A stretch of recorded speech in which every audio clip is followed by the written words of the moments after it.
नमस्ते, वेलकम।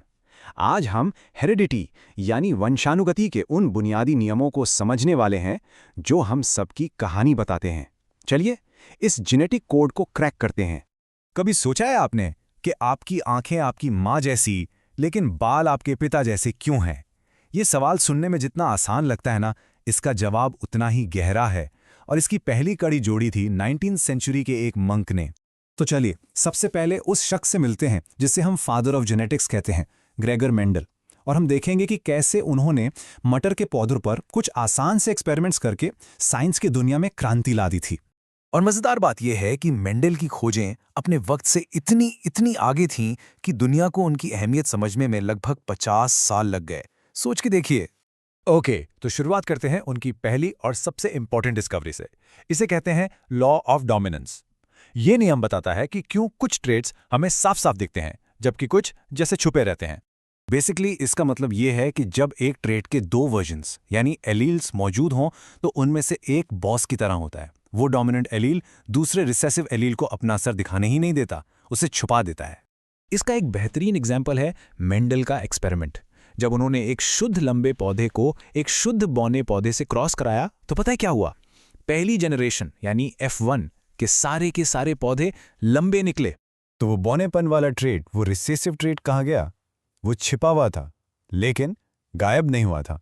और यहीं से हमारी कहानी और भी इंटरेस्टिंग हो जाती है और हम पहुंचते हैं मेंडल के दूसरे नियम पर। अब असली जादू तो अगली जनरेशन में दिखता है। यही है मेंडल्स का लॉ ऑफ सेग्रीगेशन यानी अलग होने का नियम। अब इसका क्या मतलब हुआ? आसान भाषा में जब भी रिप्रोडक्टिव सेल्स यानी गैमेट्स बनते हैं तो हर जीन के जो दो अलील्स होते हैं ना, वो एक दूसरे से अलग हो जाते हैं। हर गैमेट को दोनों में से सिर्फ एक ही अलील मिलता है। तो मेंडल ने क्या किया? उन्होंने पहली जनरेशन के लंबे हाइब्रिड पौधों को आपस में ही क्रॉस कराया और गेस व्हाट, वो छिपा हुआ बौनेपन का ट्रेट अगली जनरेशन में फिर से सामने आ गया। और ये ऐसे ही रैंडमली नहीं हुआ, ये एक बिल्कुल साफ पैटर्न में हुआ। हर 3 लंबे पौधों के लिए एक बौना पौधा मिल रहा था। एकदम परफेक्ट 3:1 का रेशियो। कमाल है ना?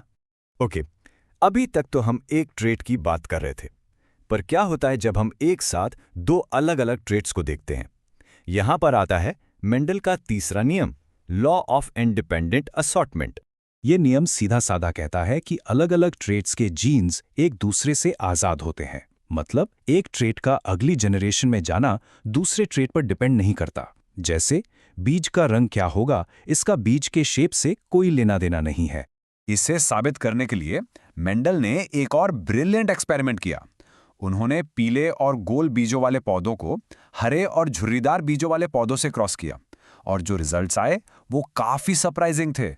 अनहिन अगली जनरेशन में 4 अलग अलग कॉम्बिनेशंस मिले। और पता है बेस्ट पार्ट क्या था? ये कॉम्बिनेशंस हमेशा एक फिक्स रेशियो में आते थे, 9:3:3:1। इससे ये बात साबित हो गई कि ये दोनों ट्रेट्स बिल्कुल इंडिपेंडेंटली इनहेरिट हो रहे थे। तो ऐसा लगता है कि मेंडल के इन 3 नियमों ने जेनेटिक्स की सारी गुत्थी सुलझा दी, है ना? शायद नहीं। इसका जवाब है हमेशा नहीं। जैसा कि साइंस में अक्सर होता है, नियम को तोड़ने वाले एक्सेप्शंस नियम से भी ज़्यादा इंपॉर्टेंट हो सकते हैं। और इस एक्सेप्शन का नाम है जेनेटिक लिंकेज। होता यह है कि जब अलग अलग ट्रेट्स के जीन्स एक ही क्रोमोसोम पर बिल्कुल पास पास मौजूद होते हैं तो वो आज़ाद नहीं रह पाते। वो एक टीम की तरह एक साथ अगली जनरेशन में जाते हैं। ऐसे समझिए, जो जीन्स एक क्रोमोसोम पर पड़ोसी हैं वो अक्सर एक साथ ही सफ़र करते हैं। और जब ऐसा होता है तो मेंडल का तीसरा नियम, the law of independent assortment, टूट जाता है। तो इन सब नियमों और उनके एक्सेप्शन से हमें क्या सीखने को मिलता है? चलिए आखिर में मेंडल के इस कमाल के काम के असर को समझते हैं। मेंडल ने हमें हेरिडिटी के 3 बुनियादी नियम दिए, डोमिनेंस, सेग्रीगेशन और इंडिपेंडेंट असॉर्टमेंट। यही 3 स्तंभ हैं जिन पर आज मॉडर्न जेनेटिक्स की पूरी इमारत खड़ी है। उनके नियम और यहां तक कि उनके एक्सेप्शंस जैसे जेनेटिक लिंकेज ये दिखाते हैं कि नेचर में ऑर्डर और चांस यानी नियम और संयोग का कितना खूबसूरत बैलेंस है। और यही बैलेंस लाइफ को अडैप्टेबल बनाता है। इन्हीं प्रिंसिपल्स की समझ ने आज मेडिसिन, एग्रीकल्चर, बायोलॉजी हर फील्ड को बदल कर रख दिया है। पर यह हमें यह सोचने पर भी मजबूर करता है कि हमारे डीएनए के इस विशाल समंदर में अभी और कितने राज छुपे हैं जिनका खुलना अभी बाकी है।